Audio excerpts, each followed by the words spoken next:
My name's Chris Murphy. I'm one of the founding partners at DebtLink.com. I'm about a 35-year veteran of the receivables management industry, mainly on the agency side, head of sales for most of my life there, and ran a debt buying company for a short period. We started DebtLink.com about 4 years ago, coming out of COVID, when we realized there was not an easy way to find collection agencies or collection attorneys. All you could find was alphabetized lists, and we thought there had to be a better way. We wanted to add a filtering system. So our initial concept was to create a directory, sort of a fancy yellow pages, that allowed somebody to go to DebtLink, look for a collection agency and filter by specialty or asset class, stage of debt, volume, things that we would typically qualify a company for to be able to help. And very quickly before we went live, we got asked about all the other disciplines that are active within the receivables management space. Things like skip tracing and payment processing and compliance and all those other disciplines that operate within the space quickly came on, and we shifted from being a fancy sort of yellow pages for collection agencies to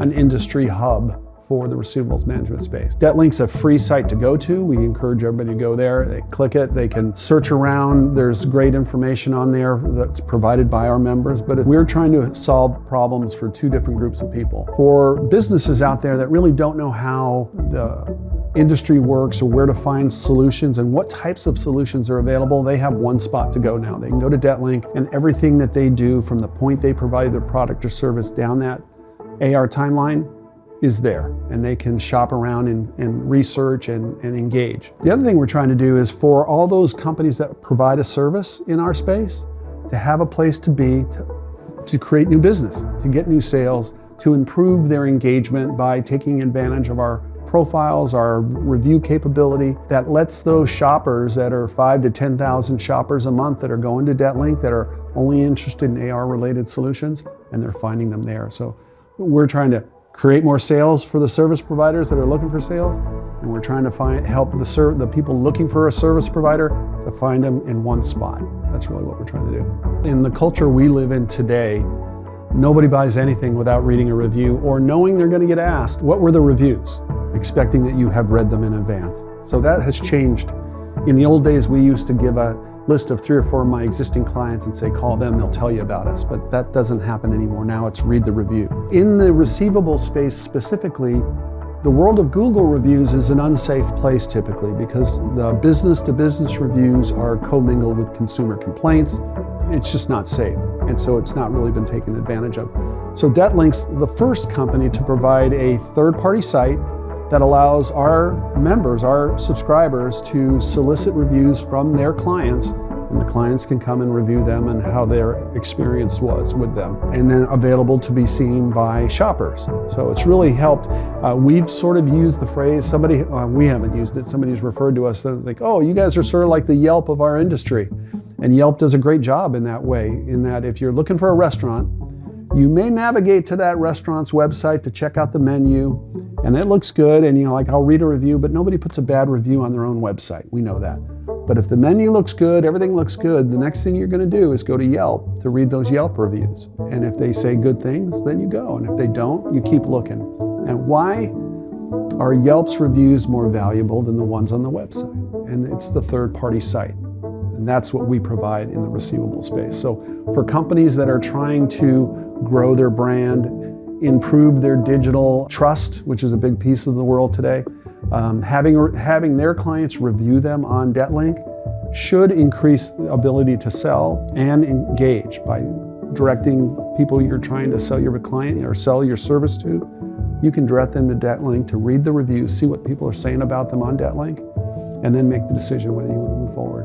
We are not content creators, but we encourage our members, our subscribers, to post blogs or articles of what's going on. And that has really become a very active part of the site, where the only people that come to DebtLink are the people that operate in that world. And so having one place to go to find blogs and articles that are produced by the producers of the site has really been valuable. So whether you're covering things from bankruptcy in the new age, AI and how it's being used, different types of AI, the legal challenges of credit reporting and skip tracing and licensing questions, all those types of blogs and articles are being posted to DebtLink on a weekly basis.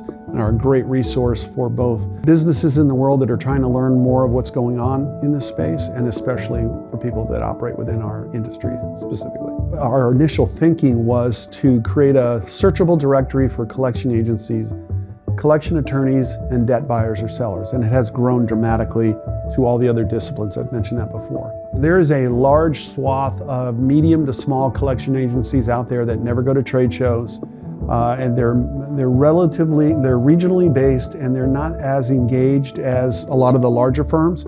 They absolutely should be on DebtLink because it allows them to compete on a level playing field. It allows them to be found, especially when they don't have the multi-million or multi-$100,000 marketing budget. It's a way for them to compete on a level field. Lots of services that are available that businesses, creditors don't even know exist, that collection agencies take advantage of to really do what they do. And they are available for the original creditors as well. There are services like payment processing, which a lot of people know about, but the really high-level service ones.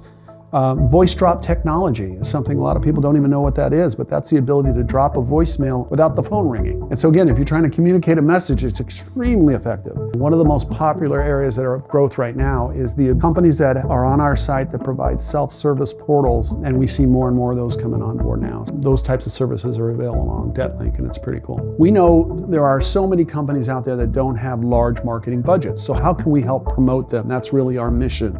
How do we help them get more clients and again, increase their engagement? So we did things like, we have a monthly newsletter that is purely focused on promoting our members. And so everything in it is talking about members and their activity, their blogs, their articles, featured member of the month. What we know is that many of our members want to be on panels for webinars, but they just don't want to produce them because producing a webinar is a total pain. So we do that. And so we work with our clients to come up with a topic they want to cover, we host it, and we produce it for them. Again, it's part of the services included in what we do. And the other component of it is when we bring on a new subscriber after helping build their profile, they can do it themselves, but we really do most of it for them to just make life simpler and easier. And then we get into our co-branded marketing through LinkedIn and other social media lines that DebtLink does as a normal course of business to promote not only itself, but really promote our clients. And so when we have customers coming up to us and saying, oh my gosh, we're about to launch, and this just happened last weekend at a trade show. One of our clients came up to our booth and said, hey, by the way, can we connect next week? We're about to launch a new product and I want to coordinate with you guys so you can help feature it because your reach is so much greater than ours and we know it's going to help us get it off the ground. That kind of thing is really what we love to hear. We love to hear it when a customer will come up to us and say, oh my gosh, we just got a bunch of new clients or a bunch of leads. That's not something we normally see because that shopper comes to DebtLink and connects privately to them. It's not necessarily coming through us. So we don't know when it's always happening. So it is encouraging, refreshing, exciting when they let us know how much success they've had as a result of ours. For the clients that take advantage of DebtLink, they get reviews, they get in blogs or articles, they help us promote them via webinars and newsletters and things like that. They're seeing an exciting traffic. And it still amazes me today when I know we're seeing 5,000 to 6,000 to 8,000 people a month visiting DebtLink. And I'm always like, what are they looking at? And that's a dumb question to ask when you run it.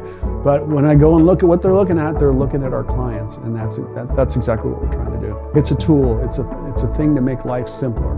If you're a member of DebtLink, you can go to our RFP tab where we only list RFPs that are relevant to people on our platform. So if you're a collection agency or a payment processor or a skip tracing firm or a billing company, you can go to our RFP tab if you're a member and see a list of RFPs we've curated specifically for members on our team. And they can go, they can download it and respond. So that's part of the services included as well.